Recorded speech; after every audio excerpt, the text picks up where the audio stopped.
Kisah klasik pemasaran. Nintendo, sihir tak hanya ada di dunia fantasi. Rasanya tak lengkap mengangkat topik tentang video game tanpa mengaitkannya dengan Nintendo saat perusahaan ini merajai industri game. Industri ini sendiri berawal pada tahun 1980-an ketika Atari menjual permainan seperti pingpong dan secara cepat menaikkan omset penjualan sebesar USD 2 miliar. Akan tetapi, anak-anak dengan cepat merasa bosan dengan permainan itu sehingga Atari mengalami penurunan penjualan yang cepat.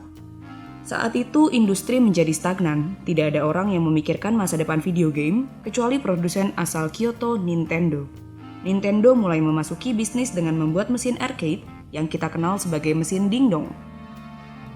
Nintendo mulai serius menggarap perancangan game saat Shigeru Miyamoto bergabung di perusahaan itu. Ia memiliki peran sebagai perancang sebagian besar game pada masa-masa awal perusahaan berdiri. Ia memiliki peran sebagai perancang sebagian besar game pada masa-masa awal perusahaan berdiri. Mulanya, perusahaan menggunakan maskot gorila karena terinspirasi film King Kong. Namun, setelah diskusi internal, karakter ini mengalami penyesuaian agar lebih disukai konsumen. Perusahaan memberi nama Donkey Kong pada karakter ini. Donkey dalam bahasa Jepang kurang lebih berarti bodoh dan lugu. Jalan ceritanya pun dasarnya agak serupa dengan film King Kong, tapi dengan adaptasi di beberapa bagian. Berikut perancangan awal jalan cerita game ini yang merupakan cikal bakal tokoh Mario yang terkenal itu.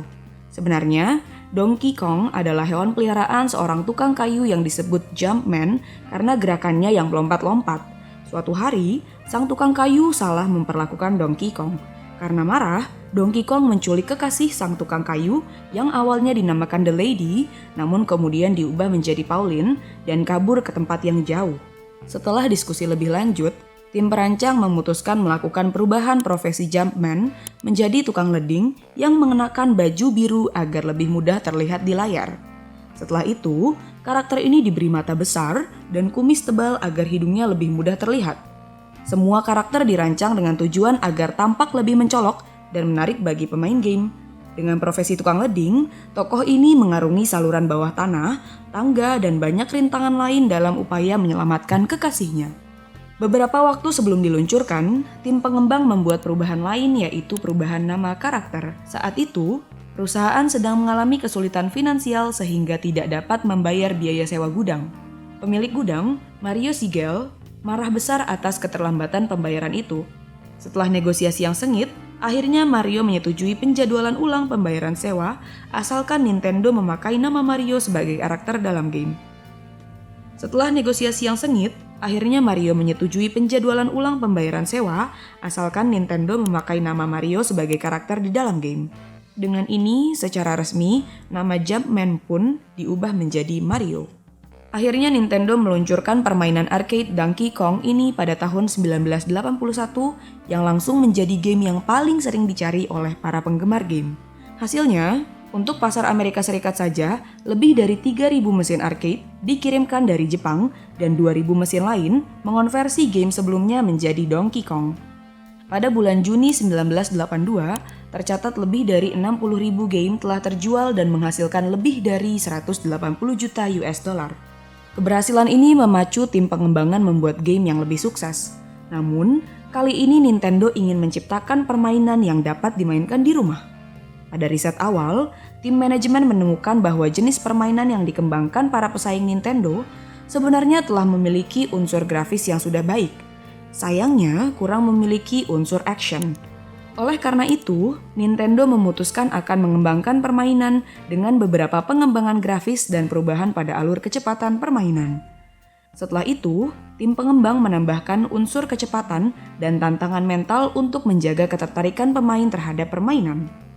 Dalam game ini, Nintendo membuat sejumlah perubahan. Tokoh utama diubah dari Donkey Kong menjadi Mario.